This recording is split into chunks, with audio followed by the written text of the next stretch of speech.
o Evangelho. Conhecimento de Deus determina como nós adoramos, se é de uma maneira digna, ou se é de uma maneira reduzida, ou se é de uma maneira distorcida. Sabe, um conhecimento saudável de Deus te deixa de joelhos, te deixa com um coração humilde, te leva a uma vida de piedade, te leva a uma vida de santidade e adoração constante a esse Deus. Seu coração se vê atraído por quem Ele é. À medida que você vai vendo a grandeza, a beleza de Deus, o seu coração se curva diante desse Deus. Mas, quando você não conhece a Deus, você tem uma adoração reduzida, uma adoração distorcida de quem Ele é. Faz sentido então para você o porquê você precisa e eu preciso conhecer a Deus? Pensar de uma maneira então correta sobre quem Ele é? Sabe, irmãos, nós temos de modo geral uma igreja evangélica, eu digo aqui a nível geral no Brasil, que não conhece a Deus, que é muito ignorante acerca do conhecimento de Deus. Basta você ligar muitos dos lugares em que tem sido pregado esse Deus nos púlpitos. Um Deus que tem sido pregado em muitos desses púlpitos são deuses que as mentes carnais criaram. Não posso então pensar Deus como um Papai Noel. Eu não posso pensar Deus então como alguém que é um gênio da lâmpada mágica. Alguém que está ao meu serviço, aos meus caprichos, às minhas vontades pessoais. Alguém que eu posso manipular para que Ele possa cumprir com os meus desejos pessoais. Alguém que você exige dele. Um Deus covarde, um Deus fraco, um Deus manipulável. Você não pode pensar Deus dessa maneira. Esse não é o Deus da Bíblia. Mas, por outro lado, nós também temos um outro extremo que pode acontecer. Você também não pode ver Deus como um grande carrasco, um Deus como se estivesse a todo momento disposto a punir você. Um Deus que está a todo momento tentando te diminuir. Alguém que seja insensível com as suas dores. Alguém indiferente. Esse extremo também não é saudável. Então, nem um extremo e nem o outro extremo é saudável. O A.W. Tozer, ele diz algo que a coisa mais importante para o cristão é o que ele pensa a respeito de Deus. É o conhecimento de Deus que define todas as nossas coisas a nosso respeito. E aí ele diz mais, que é impossível manter as nossas práticas morais e retas, as nossas atitudes interiores, se a nossa ideia de Deus for errônea ou inadequada. Se quisermos trazer de volta a nossa vida, o poder espiritual, temos de começar a pensar Deus de uma forma mais próxima ao que Ele se assemelha. Compreende, irmãos? Conhecimento de Deus é vital e ele vai repercutir inclusive para além dessa vida. Para além dessa vida. Entende a seriedade disso? Entende a seriedade que nós estamos fazendo aqui? Preciso ter muita coerência, muita seriedade. Eis a pergunta então, é possível conhecer a Deus? Sim, as Escrituras elas nos apontam que sim. Abra por favor a sua Bíblia em Jeremias capítulo 9, a gente vai ler dos versos 23 ao 24.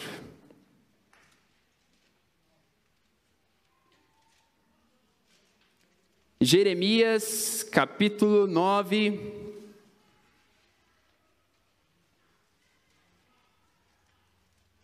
do verso 23 ao 24, diz assim: Assim diz o Senhor, Não se glorie o sábio em sua sabedoria, nem o forte em sua força, nem o rico em sua riqueza, mas quem se gloriar, glorie-se nisto, em compreender-me e conhecer-me, pois eu sou o Senhor e ajo com lealdade, com justiça e com retidão sobre a terra, pois é dessas coisas que me agrado, declara o Senhor. Amém?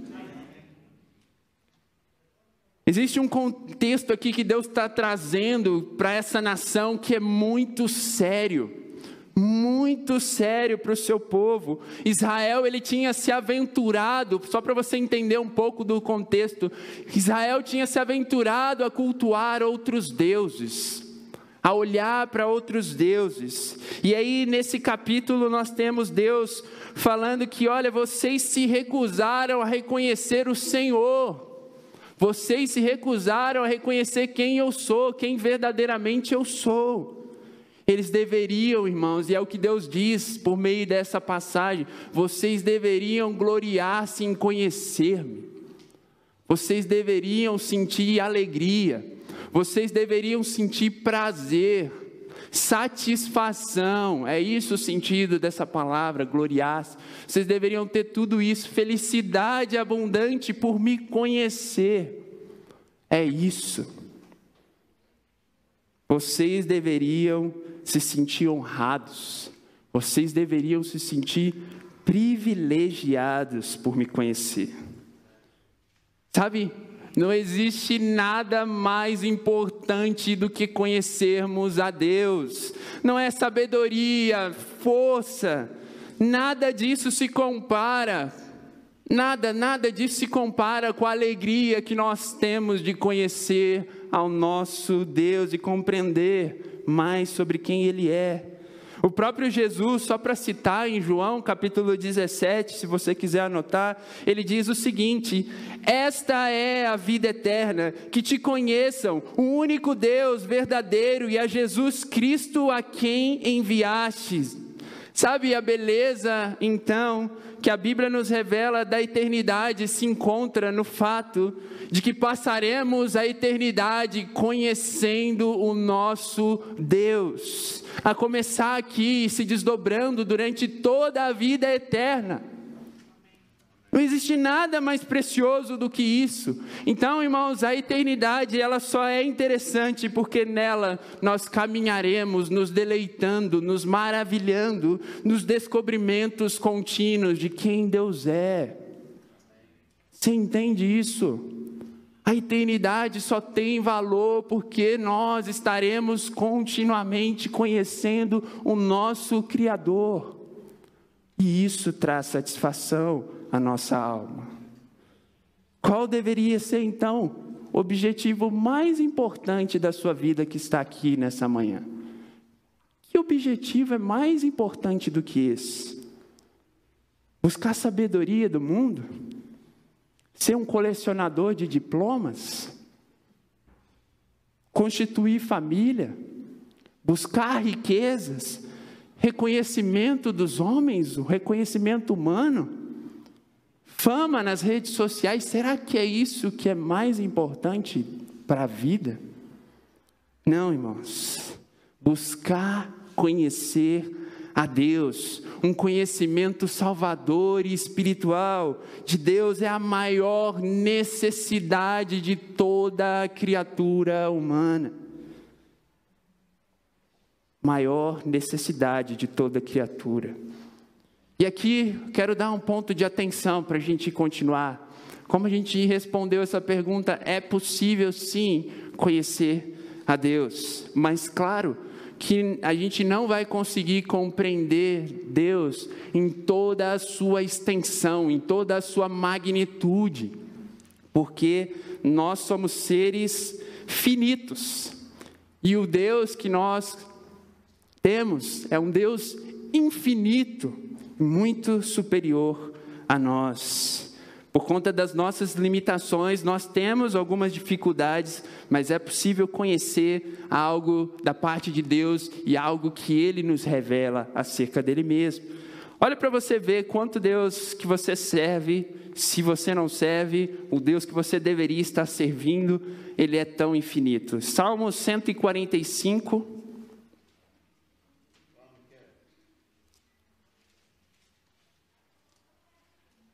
Salmo 145, vamos ler do verso 3 primeiro. Salmo 145, verso 3 diz assim: grande é o Senhor e digno de ser louvado, sua grandeza não tem limites. Olha lá em Salmo 147, no verso 5.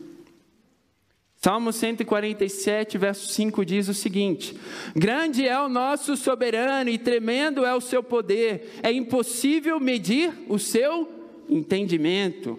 Olha lá em Romanos agora 11, 33. Hoje vocês vão ter que estar rapidinho na Bíblia. Romanos 11, 33 diz o seguinte: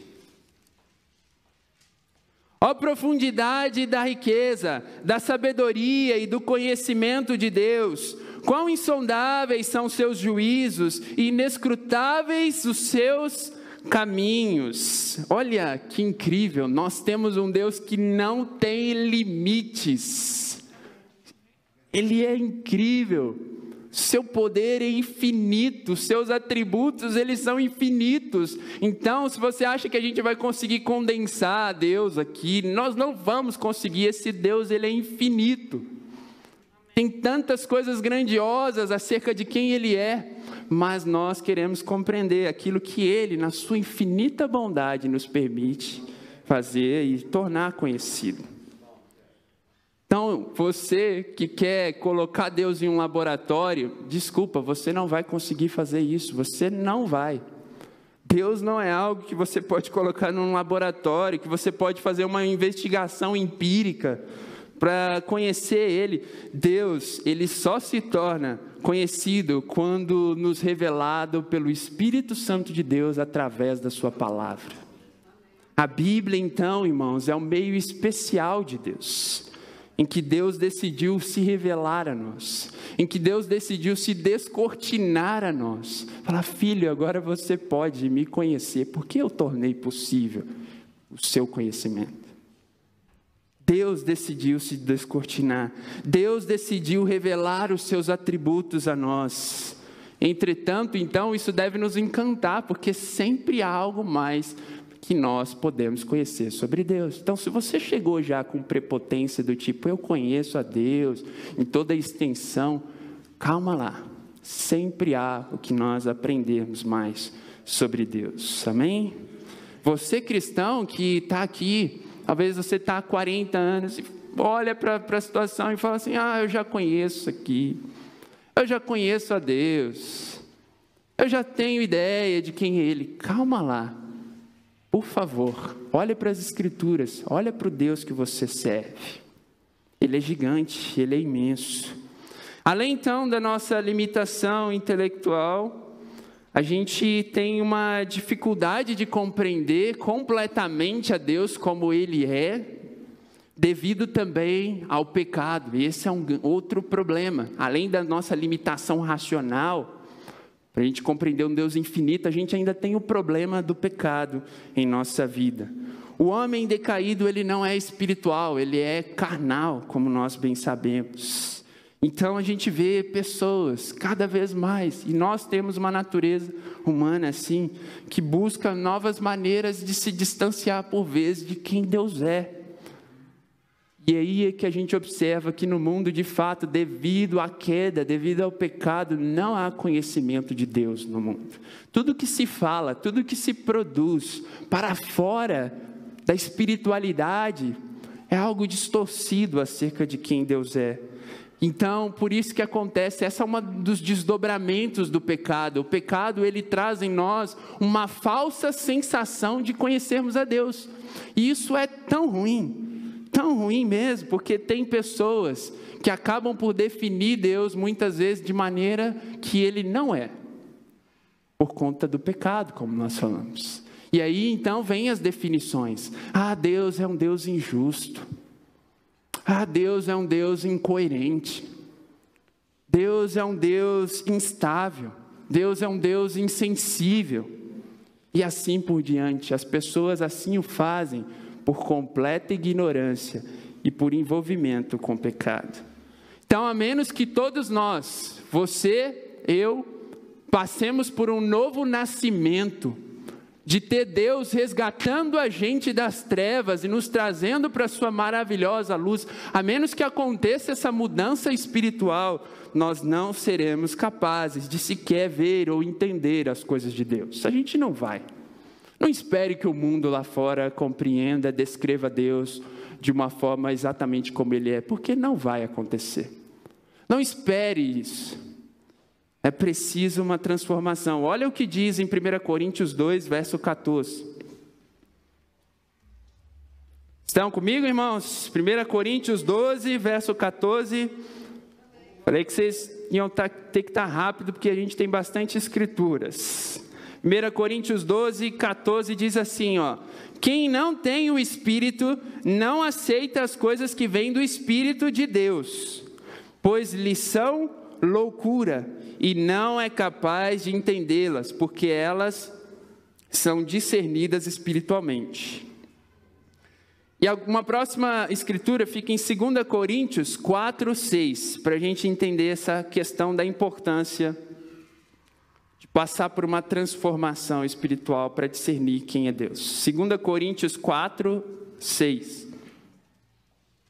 Pois Deus que disse: das trevas resplandeça a luz, Ele mesmo brilhou em nossos corações para a iluminação do conhecimento da glória de Deus na face de Cristo.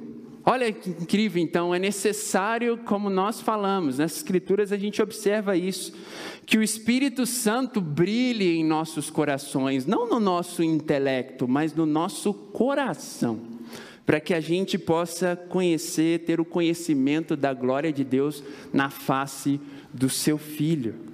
Olha que incrível, o Espírito Santo trabalhando no coração daqueles que conhecem e virão a conhecer a Deus.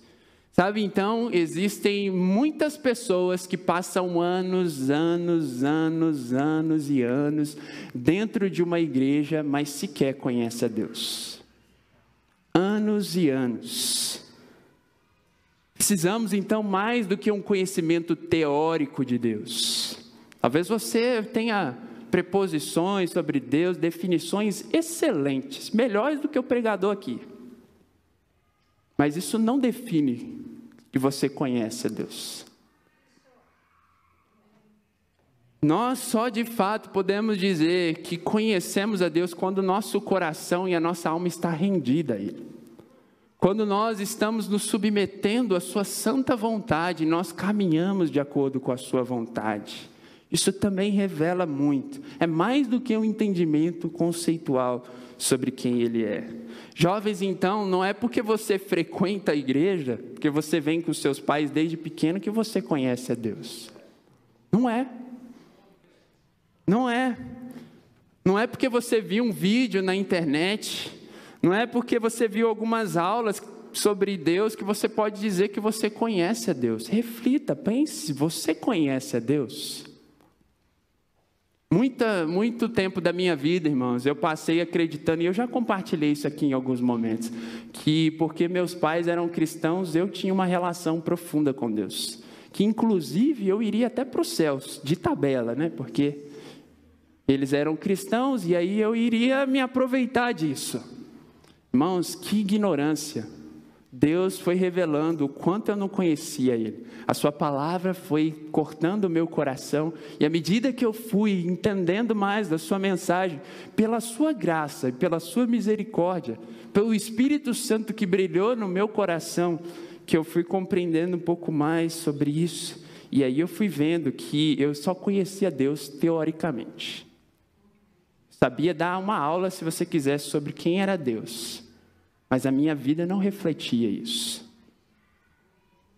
Todos nós, não é porque você participa de programações aqui, não é porque você está nas igrejas em casas durante a semana, não é porque você ajuda alguém que necessita, não é porque você contribui com os necessitados, com os pobres financeiramente, porque você faz algum tipo de ação beneficente, que isso te caracteriza necessariamente como uma pessoa que conhece a Deus.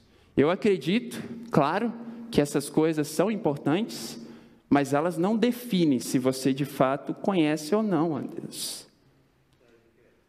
Que caracteriza então, Miqueias, alguém que conhece, que pode dizer que conhece a Deus? Sabe, quando existe um prazer em conhecer mais de Deus.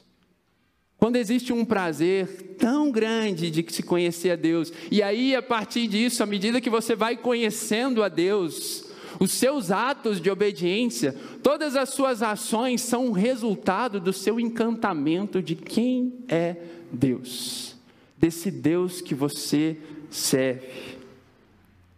Você se delicia, você se alegra em Deus, você se maravilha com Ele, e aí os seus atos de obediência são apenas um resultado dessa alegria do seu relacionamento com Ele.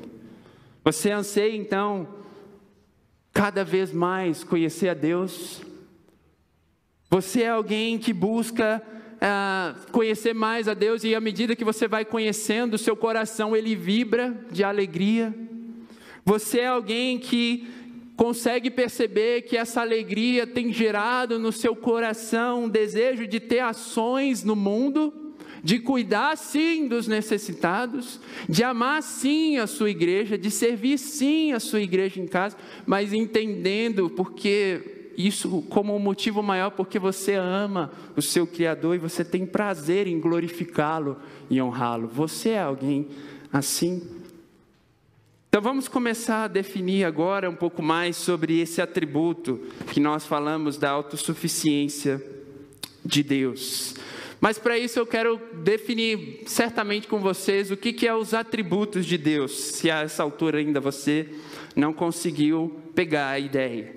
Atributos de Deus nada mais é do que as qualidades do caráter do ser de Deus.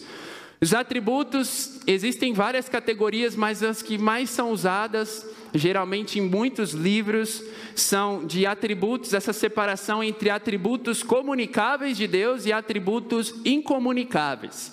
E o que são atributos comunicáveis de Deus? Atributos comunicáveis, eles são aqueles que Deus comunica com as suas criaturas. Eu vou dar alguns exemplos de atributos que Deus tem, que Ele comunica com as suas criaturas. Por exemplo, Deus é o amor, próprio amor, e Ele compartilha disso conosco, a gente pode amar.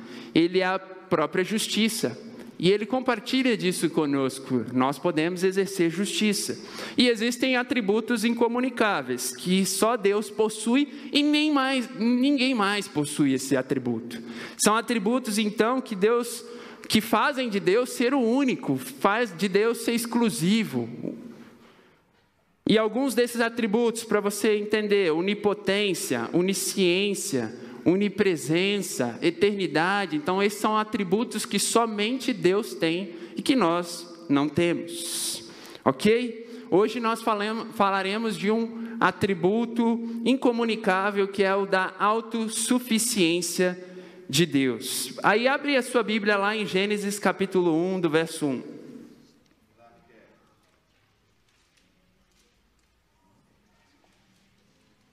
Gênesis 1, do verso 1, só o verso 1, olha o que diz: no princípio Deus criou o céu e a terra.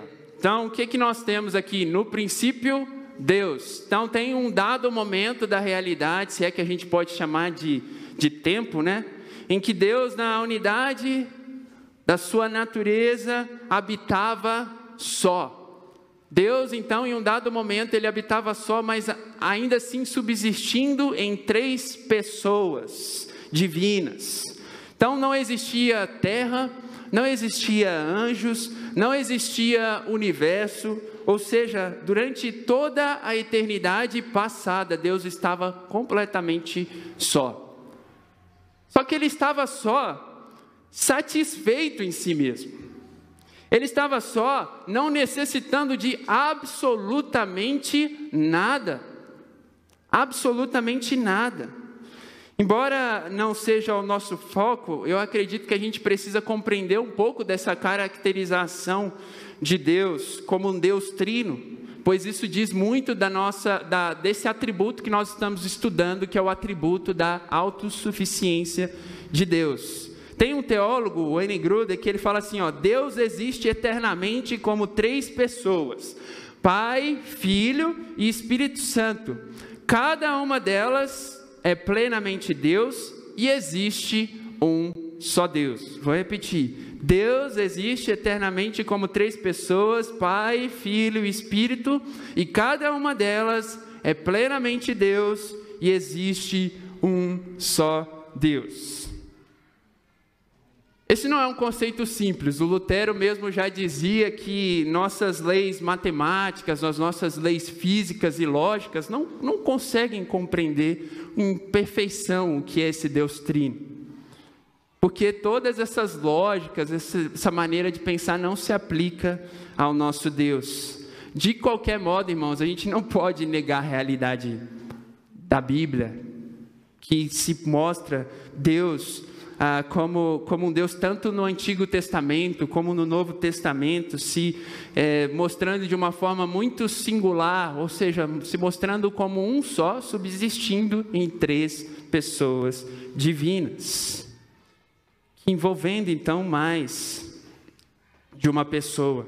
Então o que nós temos? Durante toda a eternidade você tem o Pai, o Filho e o Espírito Santo derramando amor um ao outro, derramando júbilo, derramando adoração uns pelos outros, servindo um ao outro. Eles buscam glória um dos outros e assim estão infinitamente felizes, satisfeitos em si mesmos. Deus também é autoexistente, ele tem vida em si mesmo. Olha como Deus estava satisfeito em si mesmo, como ele não precisa, em tese, de nós e da humanidade. Olha em Êxodo, capítulo 3.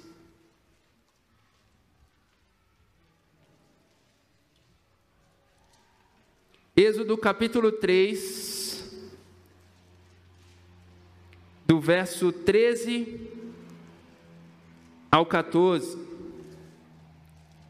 diz assim: Moisés perguntou: quando eu chegar diante dos israelitas e lhe disser, o Deus dos seus antepassados me enviou a vocês, e eles me perguntarem, qual é o nome dele? Que lhes direi? Disse Deus a Moisés: eu sou o que sou. É isto que você dirá aos israelitas: eu sou, me enviou a vocês. Você tem aqui então nesse pequeno trecho Deus se auto-revelando a Moisés, e Deus dando a Moisés uma missão: olha, você vai falar de mim para o povo, que eu tenho um plano para esse povo. E aí Moisés começa a questionar: mas como que eu devo apresentar o Senhor para o povo? E a resposta de Deus para ele, basicamente o que Moisés está perguntando: qual é o seu nome? Como que eu apresento? E aí a resposta de Deus é a seguinte: eu sou o que eu sou. Eu sou o que eu sou, é isso que você vai dizer. Qual que é a ideia basicamente? Eu sou o que existe. Eu sou o que é. Eu sou o que é eterno. Eu sou o autossuficiente em mim mesmo. Olha em João capítulo 5, 26. Eu disse que a gente iria passar em muitas passagens. João capítulo 5, versículo 26. João capítulo 5, verso 26 diz o seguinte: pois da mesma forma como o Pai tem vida em si mesmo, Ele concedeu ao Filho ter vida em si mesmo. Olha que interessante. Então nos revela algo profundo, Jesus nos revela algo profundo. Ele, o Pai, o Espírito, nessa unidade trina e bela, satisfeita, como nós falamos, em si mesmo. não foi causado.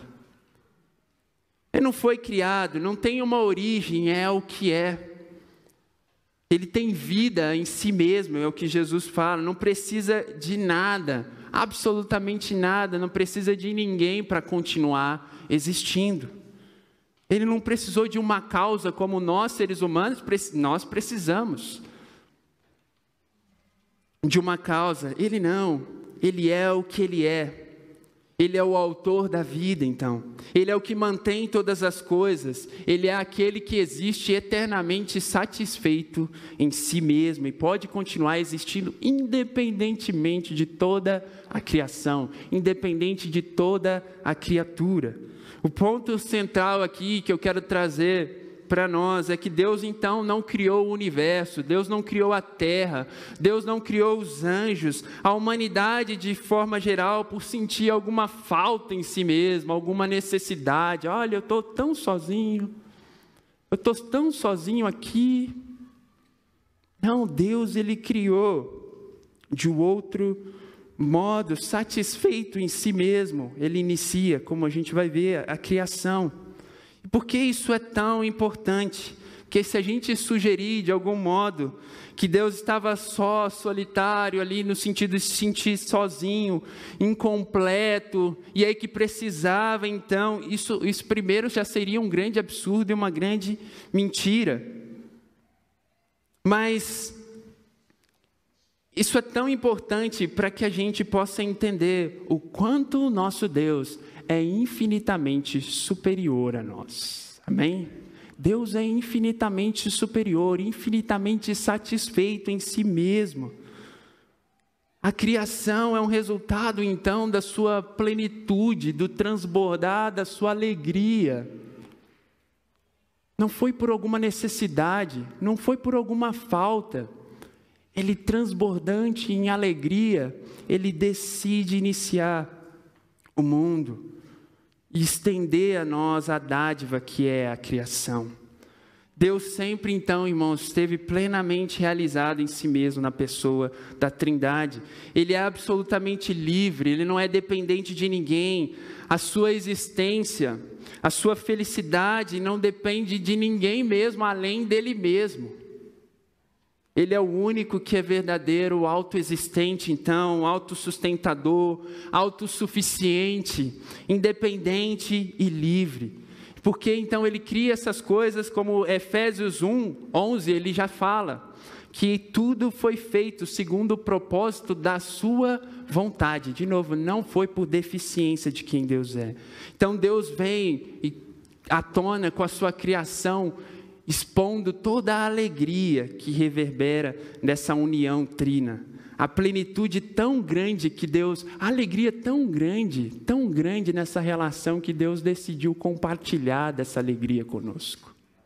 Deus decidiu estender a nós a dádiva da alegria que Ele já desfrutava em si mesmo. Isso transbordou na sua criação, então, para que a sua criação se alegrasse nele. Ou seja, Deus é satisfeito em si mesmo. Como diz em Neemias 9:5, é só citar mesmo, quando os levitas eles chamam o povo de Deus a entoarem algumas canções, eles falam o seguinte: bendito seja o teu nome glorioso, a tua grandeza está acima de toda expressão de louvor. Observe que ele diz, a tua grandeza está acima de toda expressão de louvor. Deus é grande independentemente de nós, do nosso louvor, de tudo que vamos oferecer. Ele é grande e satisfeito em si mesmo. Ele não ganha então nada em termos de acréscimo, não muda nada em termos da essência de Deus, a nossa adoração. Não muda absolutamente nada. Deus continua sendo Deus, Ele não depende de nós para ser quem Ele é. Ele é autossuficiente. Nós falamos um pouco disso, da honra, e o Marcos até nos apontou para esse fato, da realidade de nós honrarmos ao nosso Deus, e ele comentou até um pouco sobre isso com nós. Olha, irmãos, a honra não muda em nada em quem Deus é. Ele é o que é, independente de você honrá-lo ou não. Isso não vai mudar a essência dele, mas isso afeta nós. Isso molda nós, isso molda o nosso caráter, isso nos transforma. Entende isso? Nós é que precisamos desse Deus. Às vezes nós encaramos a nossa relação de Deus como se Deus precisasse de nós. Deus, o Senhor precisa de mim, se eu não fizer aquilo lá no culto, vai dar ruim. E, irmão, você acha mesmo que Deus precisa de nós para continuar o seu plano divino? Nós somos privilegiados por fazer parte do seu reino. Nós é que somos privilegiados por servi-lo, por entregar nossa adoração, nosso louvor, nossa honra, nosso serviço a Deus. Nós é que somos privilegiados por isso. E aí o que acontece quando você não entende isso é que muitas vezes a gente até pode acabar estabelecendo relações de trocas com Deus. Olha, Deus, se você não me abençoar com um namorado, aí não dá, né? Pelo menos um namorado, eu vou te servir, mas se eu separo um namorado ou uma namorada, porque eu quero casar, é o grande desejo da minha vida. Senão, não vou te entregar a minha adoração constante. Irmãos, quem somos nós? Quem somos nós na nossa ignorância para achar que Deus precisa de nós? Ele é autossuficiente, não pode ser manipulado de acordo com a sua vontade. Talvez você esteja barganhando com Deus de outras maneiras, eu só citei um aqui. Mas lembre-se, nós é que precisamos do nosso Deus e não deveríamos estar manipulando Ele para realizar a nossa vontade. Mas que o desejo do nosso coração seja como o do seu Filho Jesus, que seja feita a sua vontade, amém? Em Atos capítulo 17, do verso 24 ao 25, só para continuar sobre isso. Atos 17, 24 ao 25. Essa é a situação de Paulo lá em Atenas, e aí ele fala sobre essa característica de Deus que nós estamos estudando, que ele fala assim, diz assim, Atos 17, 24 ao 25. O Deus que fez o mundo e tudo que nele há, é o Senhor do céu e da terra, e não habita em santuários feitos por mãos humanas. Ele não é servido por mãos de homens, como se necessitasse de algo, porque Ele mesmo dá a todos a vida, o fôlego e as demais coisas. Olha o que Paulo está ensinando, que profundo aqui, para essas pessoas. Deus, Ele não habita em santuários feitos por mãos humanas. Paulo já está falando, olha, tem uma diferença entre o Deus real para esses deuses comuns entre vocês. Ele não habita em santuários feitos por mãos humanas, a gente viu no verso 24. Aí no verso 25 ele fala que ele não é servido por mãos humanas. Ou seja, Deus não precisa de nada, Ele é autossuficiente. Sua posição mostra então que Ele é superior à sua criação. No verso 18 até, ele fala, pois nele vivemos, nos movemos e existimos. E isso é a beleza dessa diferença que existe. Deus, Ele é autossuficiente, amém? Mas nós precisamos de Deus, porque nós não somos autossuficientes. Nós precisamos do ar que respiramos. Nós precisamos do alimento. Nós precisamos uns dos outros. Nós precisamos da saúde, do bom funcionamento das nossas células. Está aí a prova de que nós somos seres dependentes de Deus. Está aí a prova, a pandemia. Que prova, irmãos? Esse vírus veio mostrar o tamanho da nossa fragilidade, o quanto nós somos seres finitos. Observe a complexidade do nosso corpo, como ele necessita de vários elementos para ter um bom funcionamento, para a manutenção da vida. Então a gente precisa reconhecer a nossa fragilidade, a nossa vulnerabilidade humana, e nos fazer então que isso nos faça, e que assim seja, ver a necessidade que nós temos do nosso Criador, amém? Aprofundando um pouco mais até sobre essa questão da autossuficiência de Deus, quem não lembra do livro de Jó, né? O livro de Jó, ele é enigmático, assim, ele é muito interessante. Se você não estudou esse livro, eu recomendo você estudar. Jó, basicamente, para aqueles que desconhecem essa história, era um homem conhecido por ser íntegro, um homem conhecido por ser temente a Deus, o homem mais piedoso e correto da sua geração. E aí Jó tinha muitas riquezas, tinha notoriedade entre as pessoas, uma certa fama, tinha filhos, tinha uma família grande. E aí então, depois de um dado momento, Jó, ele é tentado por Satanás sobre a supervisão de Deus.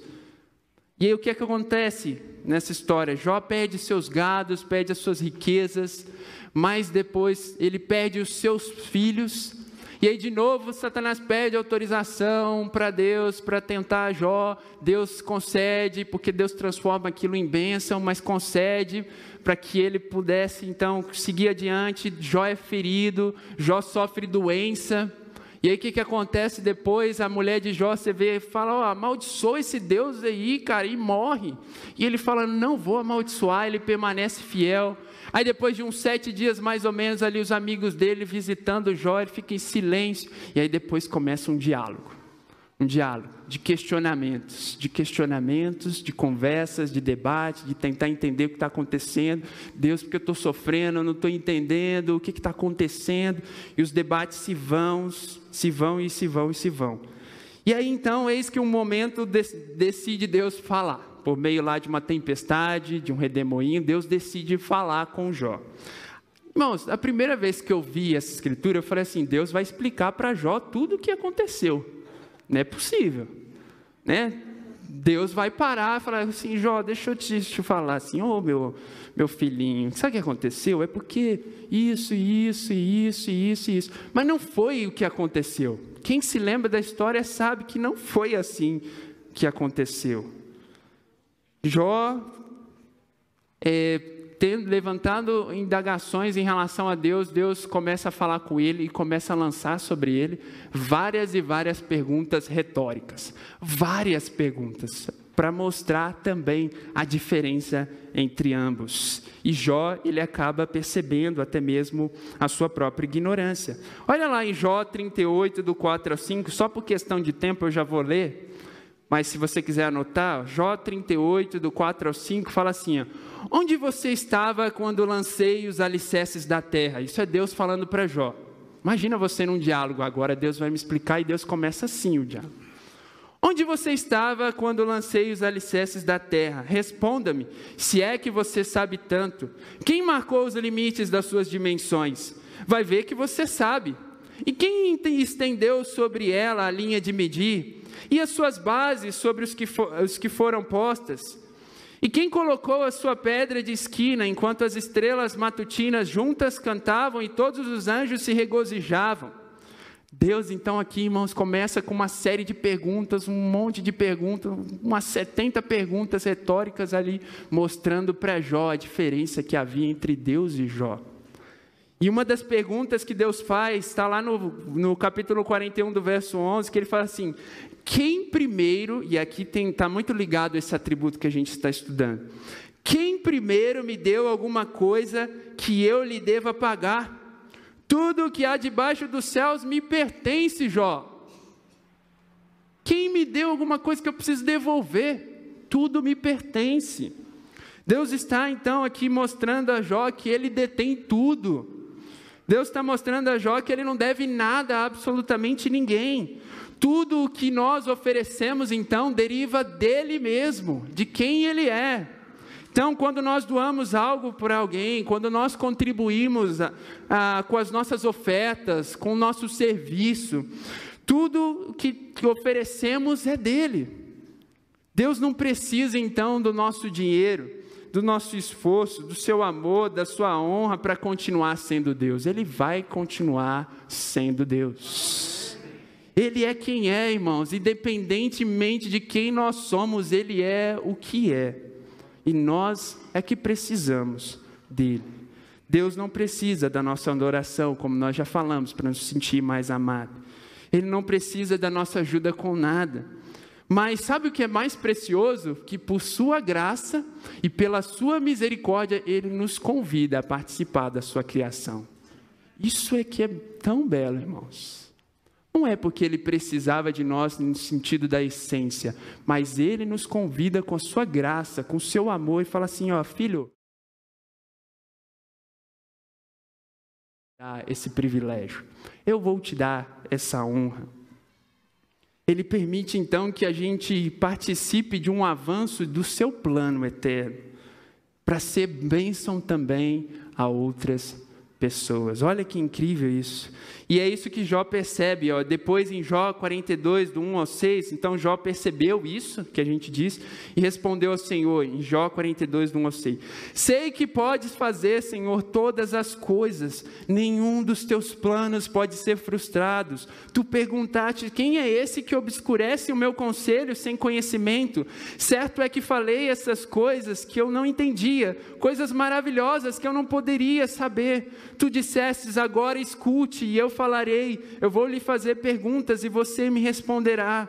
Meus ouvidos já tinham ouvido ao teu respeito, mas agora os meus olhos te viram. Por isso menosprezo a mim mesmo e me arrependo-me no pó e na cinza. Olha que incrível. Jó percebeu o quão ignorante ele era acerca de Deus. Ele percebeu que tudo aquilo era Deus conduzindo a Jó para conhecê-lo mais e mais. Sabe, na nossa jornada, Deus vai nos chamar, se você é um cristão, saiba disso, para conhecê-lo mais e mais. Se você não é um cristão, eu espero que nessa manhã você esteja enxergando o chamado de Deus para o conhecê-lo. Se você entende isso, que você se desdobre o seu coração por Deus a cada manhã, reconhecendo os seus feitos, que Ele te guie nesse conhecimento cada vez mais acerca de quem Ele é. Esse é o meu desejo. Para caminhar bem para o fim, eu quero ler um pequeno trecho de um livro que eu estou lendo, que é Confissões de Agostinho, e logo no primeiro capítulo ele fala algo que eu queria ler com vocês, porque eu acho que retrata um pouco do que nós estamos falando. Ele diz assim: grande és tu, Senhor, e muito digno de ser louvado. Grande é o teu poder, infinita é a tua sabedoria.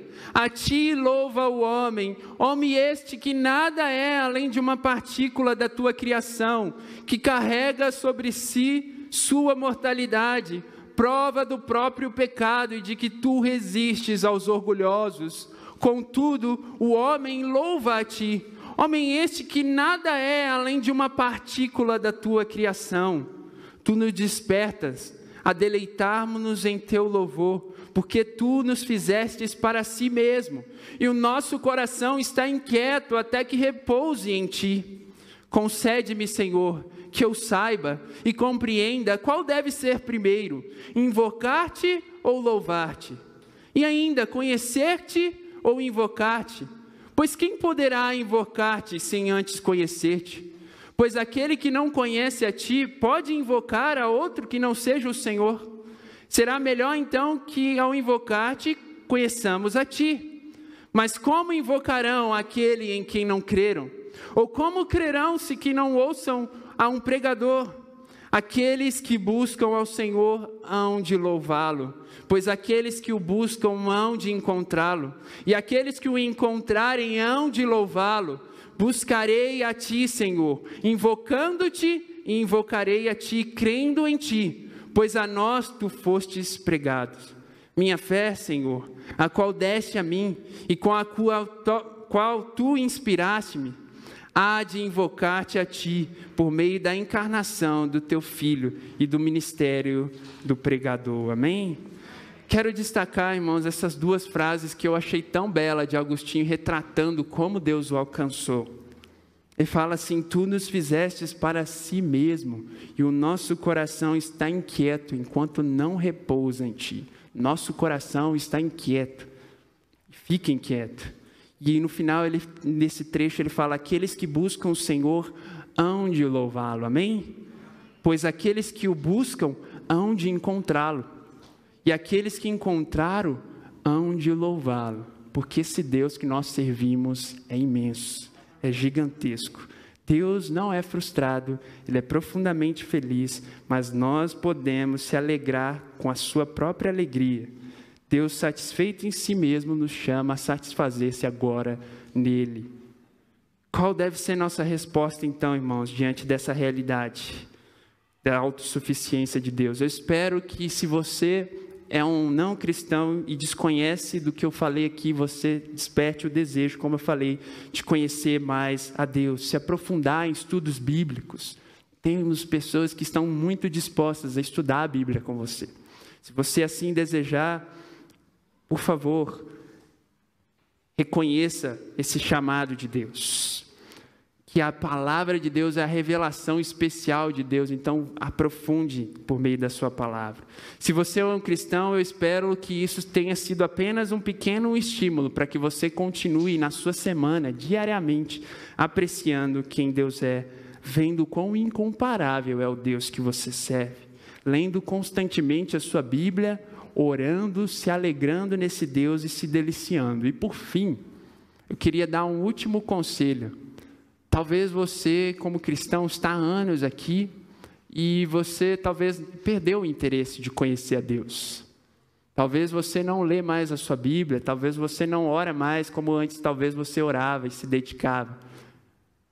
Quero te encorajar a voltar a se alegrar no Senhor, a voltar a colocar e derramar o seu coração a Ele e falar: Deus, me ajuda, desperta em mim novamente o interesse de conhecê-lo, de maravilhar. Se você é um pai de família, olha, não tem nada mais especial do que você ensinar o seu filho sobre Deus, sobre o conhecimento de Deus. Irmãos, eu sou tão agradecido, porque hoje, assim, eu até me emociono.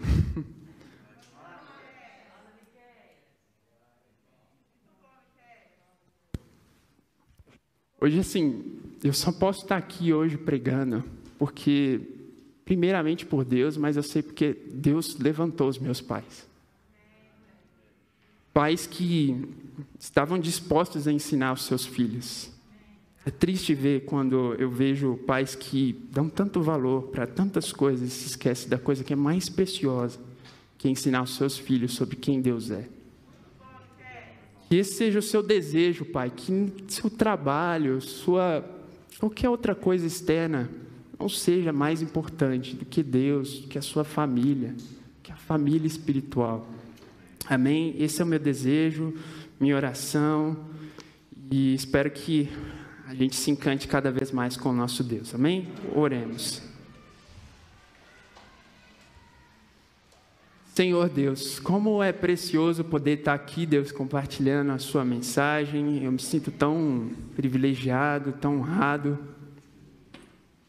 Sei que não consegui segurar a emoção aqui, mas eu sei que o Senhor tem sido tão generoso com as nossas vidas, o Senhor tem nos dado tanto mais do que pedimos, merecemos, imaginamos, porque o Senhor é grande, o Senhor é suficiente em si mesmo.